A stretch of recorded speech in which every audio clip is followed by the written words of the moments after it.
그 미인들을 얘기할 때 팔등신 미인이라 이렇게 얘기를 합니다. 팔등신이라는 것은 이제 자기의 얼굴의 그 사이즈가 이제 8부분으로 자기 키를 이제 나누는 것을 이제 팔등신이라고 합니다. 그런데 원래 이 팔등신 미인의 기준은 밀로의 비너스 상에서 유래했다고 합니다. 혹시 기억하실런지 모르겠어요. 비너스 상.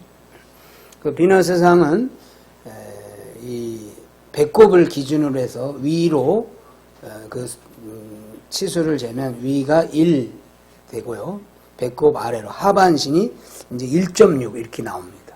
그래서 미인의 조건은 배꼽 위로 1, 배꼽 아래로 하반신으로 1.6, 즉 1대 1.6이면 그 사람을 미인이라 이렇게 얘기를 한다고 합니다. 집에 가셔서 한번 여러분들 재보세요. 제가 저를 재봤더니 1대 1 간신은 없는 것 같아요. 이 1대 1.6 또는 세 자리까지 나오면 1대 1.618 들어보셨죠? 이것을 황금 비율이라 그럽니다. 그래서 명함도 황금 비율로 만들고 여러분들 신용카드 같은 것도 다 황금 비율 그 수치로 만들어졌어요. 그래서 이 황금 비율은 가장 안정적이고 편안한 느낌을 주는 직사각형의 비율을 이제 말하는 거죠. 오늘 우리가 출애굽기 25장 10절을 한번 보도록 하겠습니다. 10절 같이 읽고 아멘 합니다. 시작.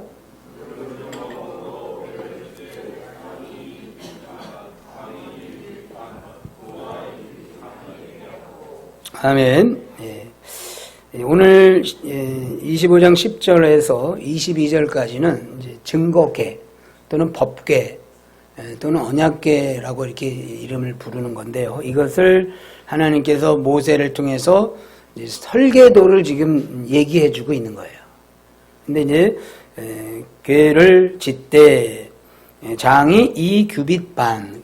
규빗이라는 것은 여러분이 이렇게 팔을 여기에서 이 팔꿈치에서 이 끝에까지를 1규빗으로 이렇게 합니다. 그래서 이게 굉장히 과학적인 거예요. 우리 매일 뭐 줄자 같은 거 가지고 다닐 수 없잖아요. 그러면 규빗으로다가 보통 이제 45cm에서 50cm를 얘기하는데 딱 재보면 아 이게 1규빗이다 이렇게 나오는 거거든요. 그런데 여기 조각목으로 궤를 만드는데 이 증거궤의 사이즈가 바로 아까 말씀드린 1대 1.6의 직사각형으로 돼 있다 그거예요. 굉장히 어떻게 보면 신비스러운 거죠. 여러분들 혹시 기회가 되시면 증거계가 왜 1대 1.6 황금 비율로 만들어졌을까 연구를 한번 해보시면 좋을 것 같아요. 그만큼 이 증거계 또는 법계가 이 성막 안에서는 아주 중요한 어떤 기구라 이렇게 말할 수 있습니다. 근데 그 중요한 것은 이것이 황금 비율로 만들어졌다. 이것이 이 이유 때문에 중요한 게 아니고 이제 더 그 중요한 이유를 이제 살펴보려고 합니다. 25장 10절 잘 따라오세요. 그들은 조각목으로 궤를 짓되 장이 2규빗 반, 광이 1규빗 반, 고가 1규빗 반이 되게 하고 조각목으로 궤를 짓되 이제 궤가 나왔어요. 그 다음에 25장 23절로 가봅니다. 23절 너는 조각목으로 상을 만들되 아까는 뭘 만들라고 그랬어요? 네? 궤. 근데 그건 법궤를 말하는 거. 그 다음에 상을 만들되 이것은 진설병을 놓는 떡상이라 그럽니다. 떡상을 만든다. 그 다음에 25장 31절 같이 읽고 아멘 합니다. 시작.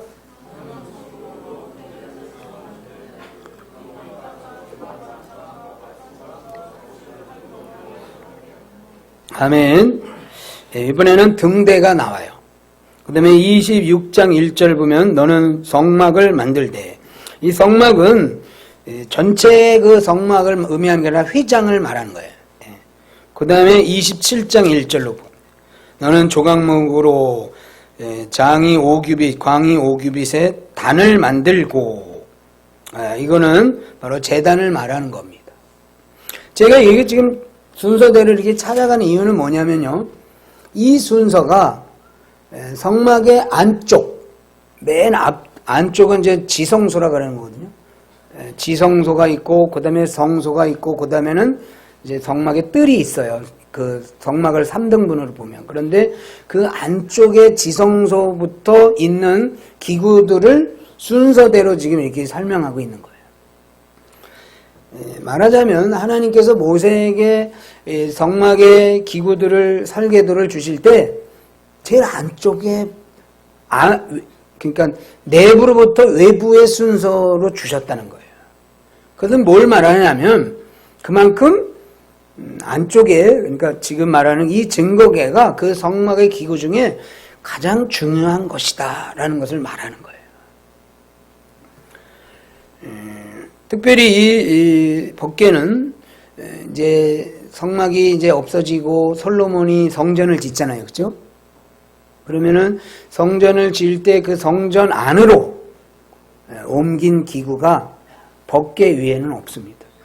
다른 뭐 떡상이나 뭐 또는 뭐 등대나 이런 거는 없고 오직 법궤만을 성전으로 옮긴 거죠.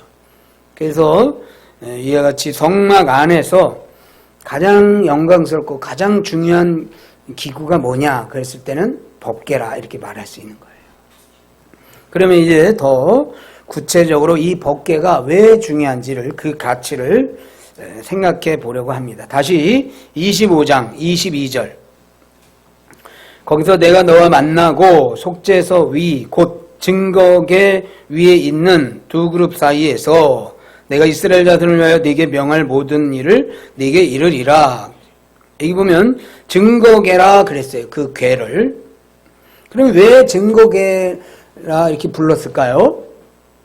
그 이유는 22장 16절에 나와요. 25장 16절.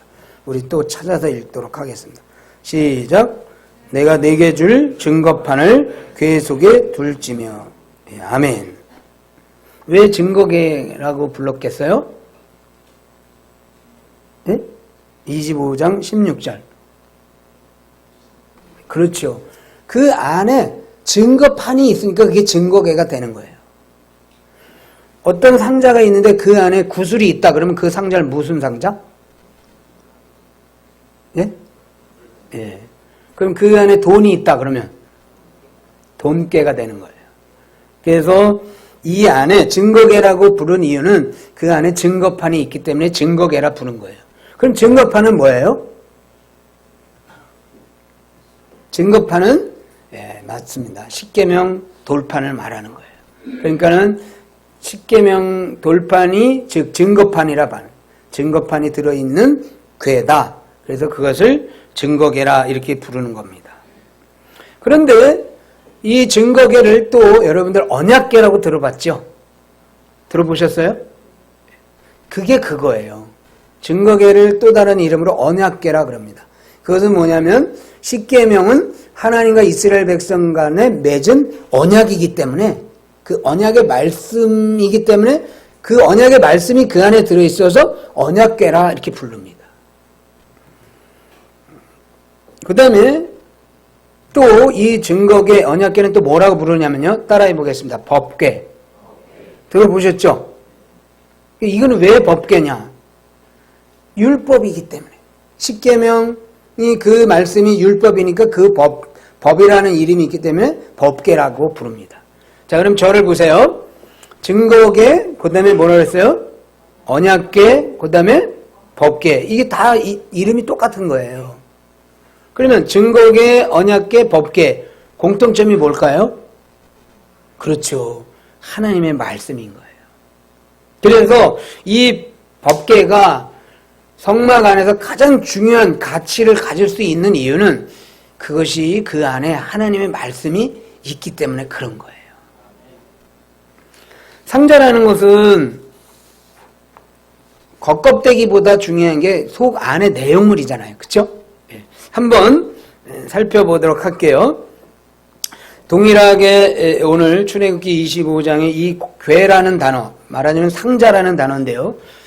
상자라는 이 단어를 같이 쓰고 있는 구약의 용례를 한 가지만 살펴보도록 하겠습니다. 열왕기하 12장 10절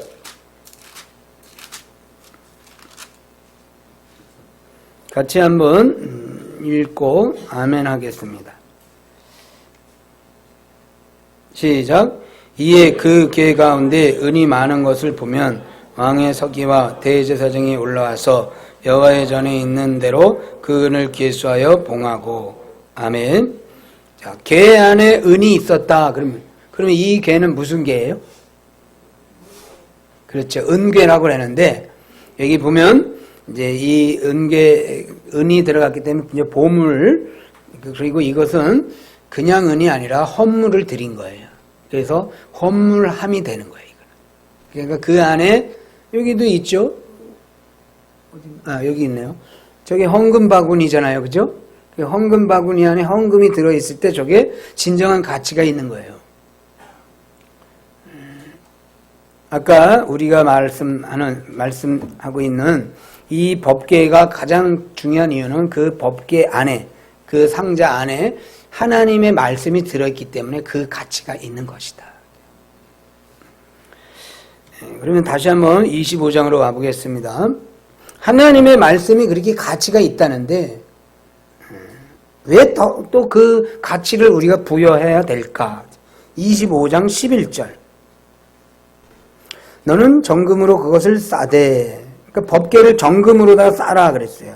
그 안팎을 싸고 윗가로 돌아가며 금태를 두르고. 그 다음에 12절. 금고리 넷을 부어 만들어 그 네 발에 달되 이 편에 두 고리여 저 편에 두 고리며. 고리를 이제 만들 때도 무슨 고리로 만들려고 그래요? 금고리로 만든다. 그 다음에 13절 읽고 아멘 합니다. 시작. 조각목으로 채를 만들고 금으로 싸고. 그러니까 법궤가 이게 재료가 다 금으로다가 싸고 금으로 만들라는 거예요. 하나님께서 모세에게 이 법궤를 만드는 이 설계도를 주실 때 이 금으로 다 하라는 이유가 뭘까? 그거는 상징적인 거죠. 금은 빛나는 걸, 빛난다는 것은 하나님의 임재를 상징하고 있다. 여호와의 영광의 임재. 우리가 천국에 가면 그 길도 다 금으로 만들었다 그러죠? 여기서 뭐 금 너무 이렇게 밝히고 그러지 마세요. 천국 가면 그냥 금바닥을 발로 밟고 다녀요. 그거는 뭐냐면 하나님의 영광의 빛을 의미하고 있는 거예요. 그만큼 천국에는 하나님의 영광의 빛이 비춘다. 이 은혜가 여러분들에게 도래할 줄로 믿습니다. 그런데 법궤를 이렇게 금으로 다 둘렀다는 것은 그 법궤 위에 하나님의 영광이 임한다. 그러면 법궤 안에는 뭐가 있다고 그랬어요? 그렇죠. 증거판. 하나님의 말씀이 있다고 그랬어요. 이 말은 곧 무슨 얘기냐면 하나님의 말씀 위에 하나님의 영광이 임한다는 뜻이에요. 그러니까 그게 중요한 거예요. 하나님의 영광이 임하는 거. 그게 가장 중요한 거 아니에요? 그래서 우리가 이 법궤의 겉모양이 얼마나 어떻게 그 규격이 어떻다 이런 것들도 우리가 뭐 여러 가지로 의미가 있을 수 있지만 가장 중요한 의미는 뭐냐면 그 안에 하나님의 말씀이 있는 것이고 그 말씀 위에 하나님이 임재한다.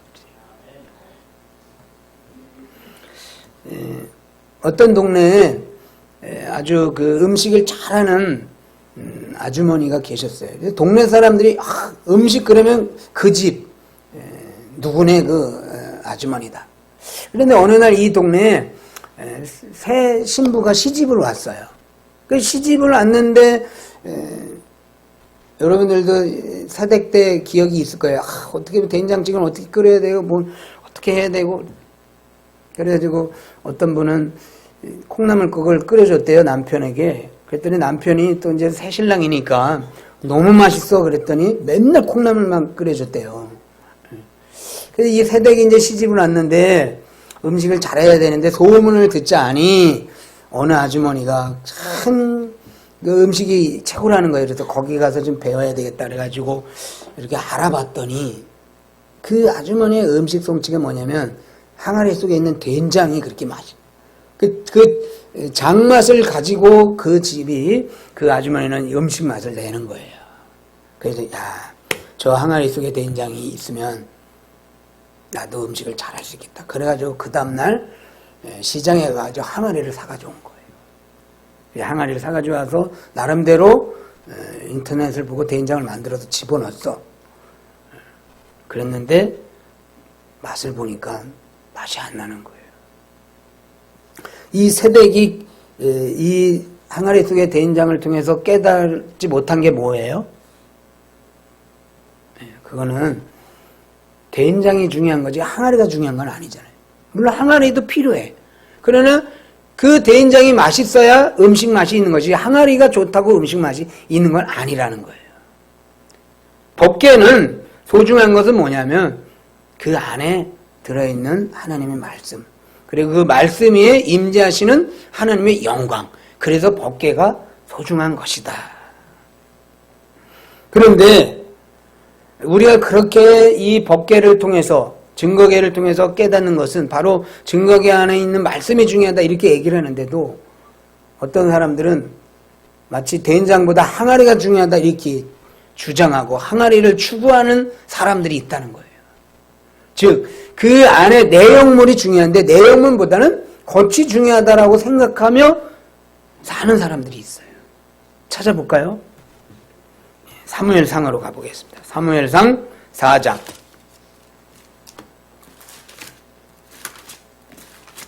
사무엘상 4장 3절 4절 보겠습니다.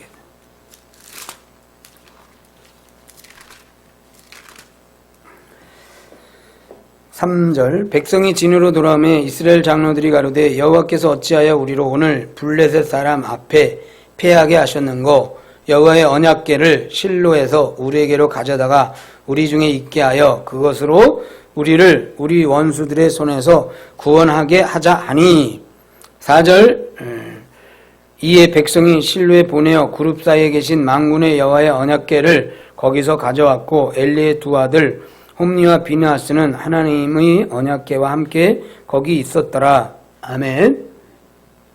자, 이스라엘 백성의 바로 변방에 블레셋이라는 우리가 역사적으로 보면 저 철기 문화의 어떤 선두주자 그런 민족이 이스라엘을 공격을 하는 거예요.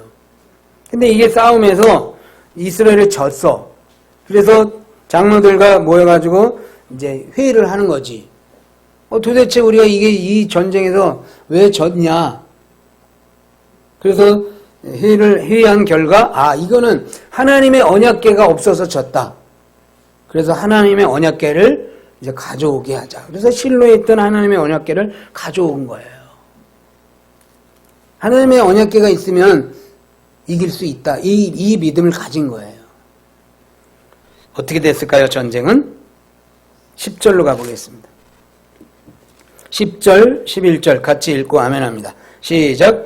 블레셋 사람이 쳤더니 이스라엘이 패하여 각기 장막으로 도망하였고 살력이 심히 커서 이스라엘 보병에 엎드러진 자가 3만이었으며 하나님의 궤는 빼앗겼고 엘리의 두 아들 홈니와 비느하스는 죽임을 당하였더라. 아멘. 이겼어요, 졌어요? 졌어요. 진 게 중요한 게 아니라 지기도 했지만 언약궤만 가져오면 이스라엘이 이기려 생각했던 그 언약궤까지 빼앗긴 거예요. 이스라엘 백성들은 언약궤만 있으면 뭔가 잘 되고 언약궤만 있으면 승리할 수 있다. 이 믿음을 가진 거예요. 그런데 아까 제가 뭐라 했어요? 언약궤의 가장 중요한 건 뭐라 그랬습니까? 그렇죠. 하나님의 말씀이라 그랬어요. 그런데 여기서 사무엘상에 보면 계속 중요한 단어가 계속 나오고 있는 게 뭐냐면 4장 4절에 보면 후반부에 보면 엘리의 두 아들 홈니와 비느하스는 하나님의 언약궤와 함께 거기 있었더라. 그렇게 나오고 또 10절로 가보면 11절 가보면 하나님의 궤는 빼앗겼고 엘리의 두 아들 홈니와 비느하스는 죽임을 당하였더라 그랬어요. 이 홈니와 비느하스가 계속 강조되고 있어요. 그 이유는 뭘까요? 2장으로 가볼게요. 사무엘상 2장.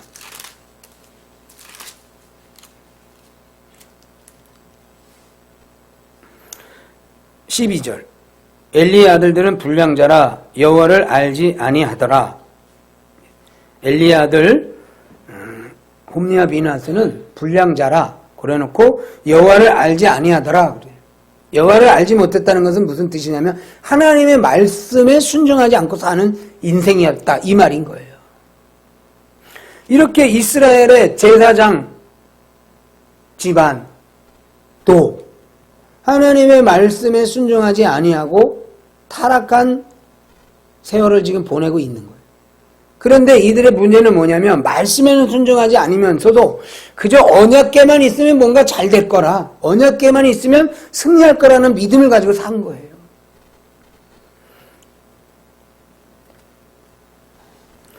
네, 그래서 이들은 그저 언약궤만 믿는 신앙, 하나님의 말씀과는 상관없고 하나님의 말씀을 추구하지 않고 하나님의 말씀을 순종하지 않고 그저 하나님이 잘 나를 보호해 주시면 좋겠다 이런 마음을 가진 신앙을 가지고 있었던 거예요. 이런 신앙을 가르쳐서 뭐라고 그러냐면요, 따라해 보겠습니다.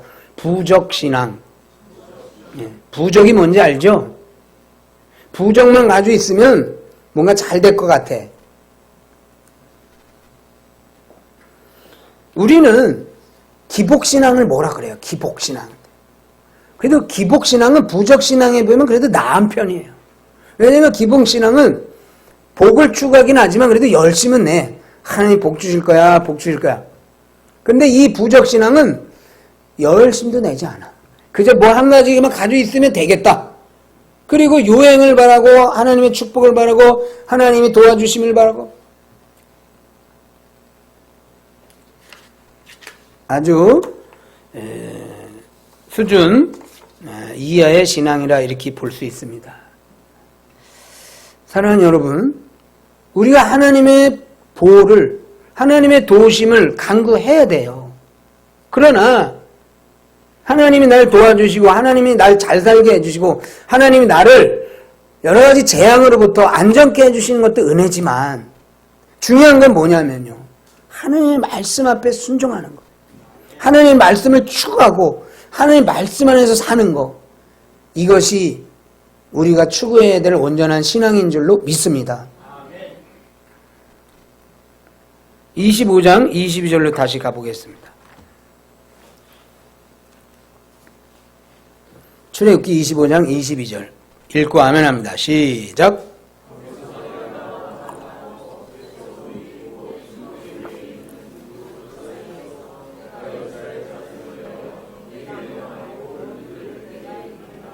아멘. 만난다 그랬어요. 만난다. 하나님의 임재를 말하는 거예요. 그런데 그 만남은 증거궤 위에 있는 두 그룹 사이에, 증거궤 위에 하나님의 영광이 임재하는 거예요. 그럼 아까 얘기했어요. 증거궤의 가장 중요한 건 뭐라 그랬어요? 그 안에 들어있는 증거판이라 그랬죠? 이 말씀은 무슨 얘기냐면요, 하나님의 말씀 위에 하나님이 임하신다 그런 뜻이에요. 여러분, 하나님 만나고 싶으세요? 하나님의 영광을 맛보고 싶으시죠? 그러면 어떻게 해야 될까요? 교회 다니면 되죠. 예, 교회 다니면 되는 게 아니에요. 교회 다닌다고 하나님을 다 경험하는 게 아니에요. 하나님을 경험하려면 하나님의 말씀을 추구해야 돼요. 증거궤 위에서 내가 너를 만나겠다 그래요. 말씀을 통해서 내가 너를 만나겠다, 그 말씀인 거예요. 그래서 우리가 신앙생활을 하면서 하나님의 영광, 마치 우리가 그 지성소에 들어가서 그 법궤 위에 임한 하나님의 영광을 보듯이 오늘날 우리가 신앙생활을 통해서 하나님을 만나는 것은 하나님의 말씀을 추구해야 돼요. 말씀 안에서 살아야 되는 거예요. 교회 다닌다고 하나님 만나는 거 아니에요. 그래서 제가 마지막으로 여러분들에게 하나님의 말씀을 추구하는 방법을 구체적으로 좀 가르쳐 드리려고 그래요. 이거는 성경에서도 늘 말하는 것이고 또 저도 경험하는 것이고 또 저 위에 많은 그리스도인들이 경험하는 거예요. 그것은 뭐냐면 하나님의 말씀을 추구하는 방법 중에 하나는 뭐냐면 따라 하겠습니다. 성경 읽기. 네. 성경을 읽으셔야 돼요. 성경 통독, 성경 읽기. 성경을 읽어 나갈 때 성경은 하나님의 말씀이잖아요. 그렇죠? 그 성경을 읽을 때 하나님이 그 읽을 때 하나님의 임재를 우리가 경험하는 거예요. 성경을 안 읽어. 그 다음에 또 한 가지가 있는데요. 따라 해보겠습니다. 성경 필사. 네. 성경을 써나가는 거예요. 이것도 하나님의 임재를 경험할 수 있는 말씀을 추구하는 방법 중에 하나예요. 제가 어떤 그 집사님을 이렇게 간증을 듣게 됐는데요. 우리 교회 어떤 성구 만드는 집사님 그 공장에 가가지고 제가 그분의 간증을 들었어요.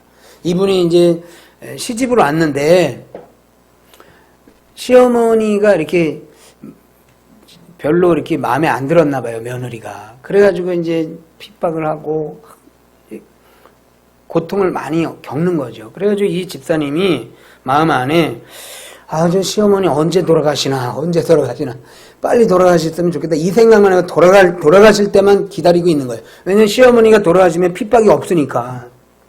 근데 이상하게 이 시어머니 또 건강하게 오래오래 사시는 거예요. 그래가지고 어느 날 그러다가 이제 이 성경 필사 이야기를 듣고 내가 어쨌든 이 고통 중에서 내가 헤어날 길은 성경 필사다. 그래서 성경을 필사를 했대요.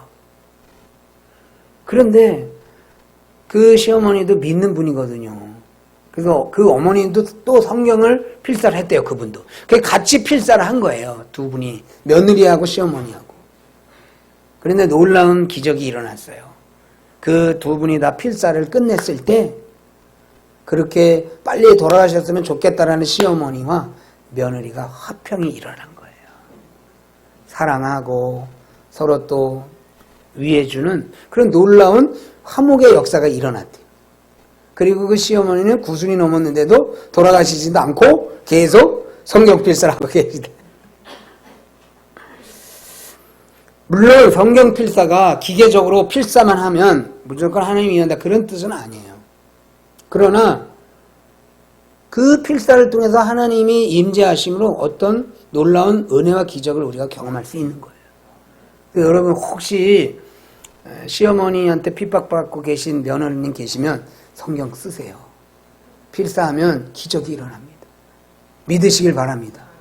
어떤 분은요 남편을 불신 남편 맨날 술 드시고 사고치고 도박하고 이런 분들도 성경을 필사를 했을 때 놀라운 변화의 역사를 이런 간증들을 제가 많이 들었어요. 뭐냐? 증거계 위에 내가 임한다. 말씀 추구할 때 하나님의 영광이 임한다.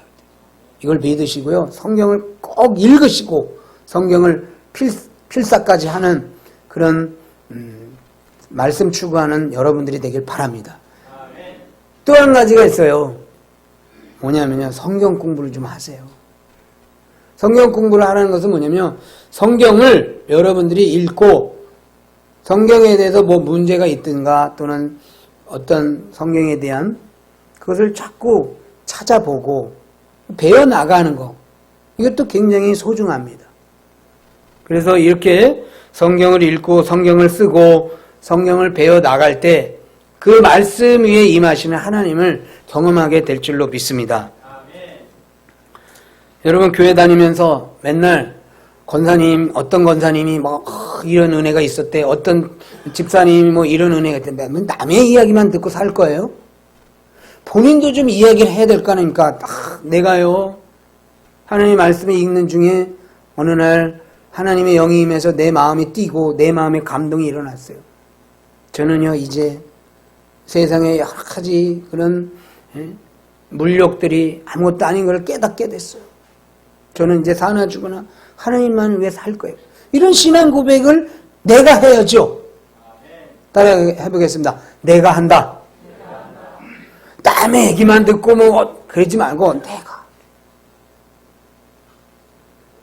그래서 교회를 다니면서 그저 하나님을 그냥 수호신 정도로 또 내 신앙을 어떤 부적 신앙으로만 이러지 마시고 하나님 말씀을 추구해서 하나님 말씀에 순종하고 하나님 말씀 가운데 거하는 그런 은혜가 있길 축복합니다. 누가? 내가. 남의 이야기, 남의 감동적인 이야기 100번, 1000번 물론 그거 듣는 것도 소중해요. 그럼 나도 그런 감동적인 이야기 한번 해야죠. 말씀을 추구하면 하나님의 영광을 맛보게 될 줄로 믿습니다. 제가 목사로서 여러분들에게 말하고 싶은 거, 목사가 믿음이 좋아요, 안 좋아요? 좋아요. 좋아야죠. 목사가 신앙의 체험이 있겠어요, 없겠어요? 있어요. 왜 그럴까요? 목사기 때문에? 목사님이니까 뭔가 하나님이 특별하게 은혜를 주시지. 목사 직분이니까. 물론 뭐 그런 은혜도 있을 수 있지만 가장 중요한 것은 목사가 말씀을 추구하고 말씀 안에 거하니까 믿음이 좋아지는 거예요. 저도요, 말씀 안 보고 말씀과 상관없이 지내면 어떻게 되는지 몰라요. 목사라는 직분 때문에, 전도사라는 직분, 무슨 직분이 뭐 그렇게 영광입니까? 아니에요. 하나님의 말씀을 추구하면 어린 주일학교 아이라 할지라도 은혜를 받아요. 어린아이라 할지라도 그의 영성이 뛰어나게 되는 줄로 믿습니다. 중요한 건 뭐냐? 말씀을 추구해요. 저는요, 아직 집사도 안 됐어요.